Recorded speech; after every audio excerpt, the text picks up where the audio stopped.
Currently, as of April 10th, 2017, I have uploaded exactly 554 videos onto my YouTube channel that are either public, private, or unlisted. On average, since starting YouTube 4 years ago, that's a video every 2.6 days, and almost every single one of those videos is devoted to talking about and analyzing League of Legends. This video, the 555th, is going to be the first video in the past 4 years that devotes itself entirely to another game, that game being Persona 5. I don't have a favorite game of all time like many other people do. It's a little tough for me to say that one game is greater than another if you're doing something like comparing two different genres. How can you compare StarCraft Brood War to The Legend of Zelda Breath of the Wild, for instance, and say that one is better than the other? So instead of parading a favorite game around as the greatest of all time, I instead have a small list of games that I believe are a step above all others, a series of greatest games of all time. This is a list that grows and changes as I play more games throughout the years, but the Persona series has always been up here. However, the interesting thing about the Persona series in this context is, despite arguably being the most polished, the most stylized, and being a truly unique experience, it's actually the least popular of all these games. I'm always interested in seeing what my favorite video game reviewers and personalities think of the games that I enjoy. I don't necessarily want them to just shower a series I enjoy with praise for the sake of reaffirming my own beliefs that the games are good, but rather I enjoy hearing them analyze what they think about these games and what they think they do right and wrong. When it comes to Persona, though, I can hardly ever find anyone that's played through a main series title. I should preface this review by saying that I've never played a Persona game in the past, which is made by the team behind this game. I've never really played any of the Persona games, so I really don't know what I'd be getting into. As someone who doesn't know anything about the series, we went to lunch the other day and I was asking you, like, what's even the premise of this franchise? For how good and critically acclaimed the series is, I'm a bit surprised to find most people aren't aware of it. Decent sales numbers hit every time a new release comes out, selling enough to continue the franchise, but the numbers are comparatively small. It's as if Persona is more of a cult classic, selling a couple 100,000 copies, rather than a game selling millions worthy of the praise I'm heaping on it. A cynical person may point out the anime stylized cutscenes or the fact that it's a Japanese RPG and simply say that it only appeals to anime-obsessed weeaboos and those otaku types are the only kinds of people who could have fun with a game like this, but I disagree. These games are really, really good. They're good video games on their own merits, and they can be enjoyed by plenty of people regardless of whether or not you're a weeb who wishes he was born in Japan. I think the reason for the lack of mainstream success comes down to the unusual playstyle of the games. It's a series that's truly one of a kind. Most people haven't played anything like it before, and because of that, it can make it incredibly hard to describe to someone unfamiliar with the series. Persona may be one of the most mischaracterized video games of all time. If you were to go up to a person and ask them what to expect when buying a Persona game, they'll usually tell you the game will consist of two parts. Firstly, experiencing a Japanese life simulator, and secondly, experiencing some dungeon crawling gameplay. These descriptions are technically accurate, but they do a very poor job of making the game sound interesting at all. I mean, those two things are maybe the most boring or bland ways that you could describe a video game, so let me clear things up a little bit on how these two unusual ideas come together in making some of the best video games I've ever played. Firstly, that Japanese life sim part. Have you ever played a video game where there's a big, beautiful, expansive world that you wish you could do just a little bit more in? Like a world where you could explore in more detail interactively? I used to think this all the time growing up. How cool would it be if you could go inside every building and it wasn't just there for scenery? If you could go buy something at every single shop like you would be able to if you were actually that character in a video game. That's what the life sim part of Persona is really about. A Persona game will typically take place over the course of a year, an actual year of in-game time. Your character progresses throughout a story that involves the dungeon crawling aspects of the gameplay and everything, but it also involves a lot of time passing. So rather than just showing you cutscenes or skipping ahead throughout the months, you actually get to play through the life of your character. That means going to school and actually learning some pretty neat things in class. Then you go and do what you want after school, whether that be going to the batting cages or reading a book. You of course have your day off on Sundays and holidays as well, getting to choose to do whatever you want, whether that be spend time with friends or go out to eat or work out, not to mention having to worry about stuff like studying for exams. This gets as detailed to the point of having to navigate your way through the train station, making sure you read the signs to find your connecting train the first time you go to school. This may sound boring at first, but it's all intertwined with the gameplay perfectly. You raise your stats by doing a lot of these things, raise your knowledge by studying, your charm by reading pickup guides, your kindness by watering plants, and the game quickly turns into a time management mini-game on top of everything else. You have to get certain stats up to do specific things in-game you may be interested in, like asking a girl out, so it suddenly becomes a choice.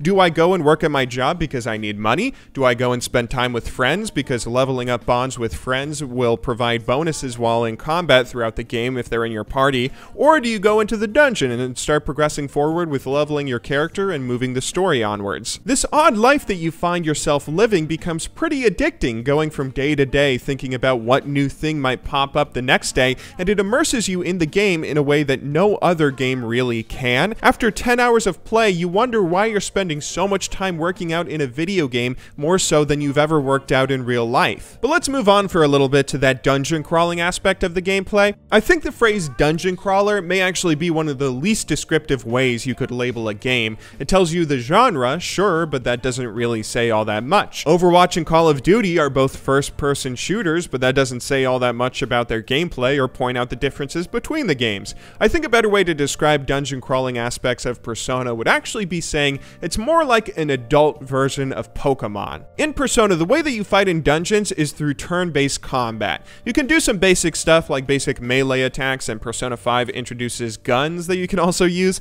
However, a lot of the combat comes from using personas, which you catch, level up, and fuse together to create new personas throughout the game. In total, there's about 220 personas for you to discover in Persona 5, and the immediate allure of seeing a new creature for the first time, wanting to catch them, battle with them, and building a balanced party of all the different elements gives you the exact same fun-filled feeling as when you're playing a game of Pokemon. Although one thing Persona has over Pokemon is much more creative designs. I wasn't kidding when I said this is like an adult version of Pokemon. Another thing that Persona has over the Pokemon series is there's a lot more ways for you to interact with an encounter rather than just battling or running. When you encounter a Persona in a dungeon, you can choose to just kill it off for gold items and experience if you'd like to, or you can choose to talk to it. This is a feature from the original Persona games and Shin Megami Tensei series that was brought back in Persona 5. Through talking to a Persona, you can do a couple of things like convince one to join your party if you have a nice chat and answer their questions correctly, making them think you're a pretty cool dude,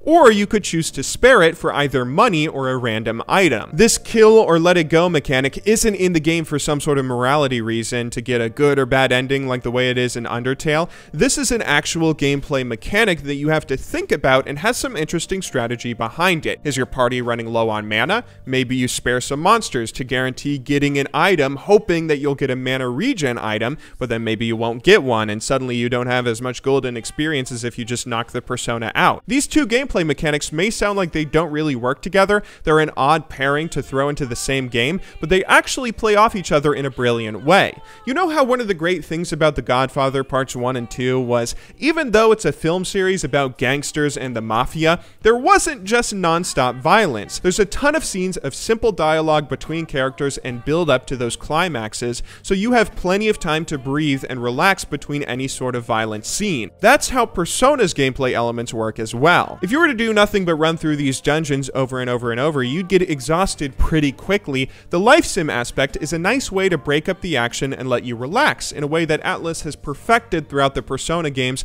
as well as the game Catherine, which they also made, that follows a very similar formula. Basically, what I'm saying here is Persona is as good as The Godfather, but for video games. Despite that last little goofy comment, all I've actually tried to do here so far is describe how the game works without any sort of bias. This is stuff that you can choose to enjoy or not. I'm not trying to pitch you the game or anything like that yet. I'm just describing how it works. And to be fair, I should mention Persona does have some flaws. The big flaw being there's a massive tutorial section early on where things move incredibly slowly as you're introduced to new mechanics as far as 7 or 8 hours into the game. That sounds like insanity, right? Technically having tutorials as far as 8 hours into a game. If you have a short attention span, you may find yourself frustrated or bored with how long it takes to kick everything off and let you be on your own, but there's a ton of great stuff waiting for you if you can get past it all. For instance, Persona 5 takes about 100 hours to complete normally, running up to 170 hours if you're going for 100%.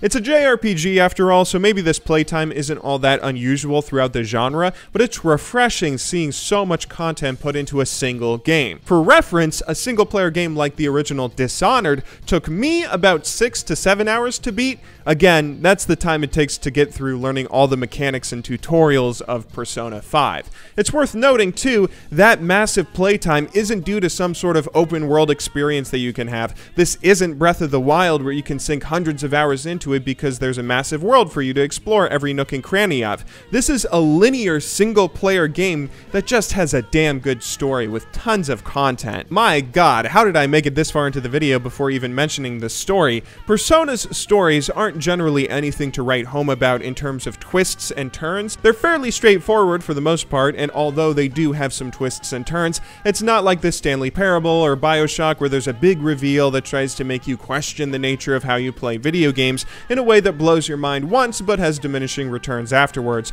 Persona just tells a damn good story. One thing I should mention about Persona 5 in particular is it does have a lot more meaning to a Japanese audience due to it dealing with some major political and socioeconomic problems in Japan at the moment, which I explained in this video on our second channel. But again, you don't have to be a person living in Japan to enjoy it. It's still a solid story that holds up on its own incredibly well. The writing is phenomenal, the pacing is surprisingly good for a 100-hour game, and on top of that, the characters are always amazing. The characters in Persona 4 in particular were so good that it convinced many Persona fans, including myself, to buy a fighting game spin-off as well as watching an unexpected anime adaptation. That wasn't because these were great experiences on their own that deserved their attention, but solely because Persona 4 characters were in it, and they were so good that you wanted to do anything that you could to see a little more of the story. This is where some of the waifu stuff comes in too. A lot of people joke around saying that Persona is a waifu simulator since there are some romance options.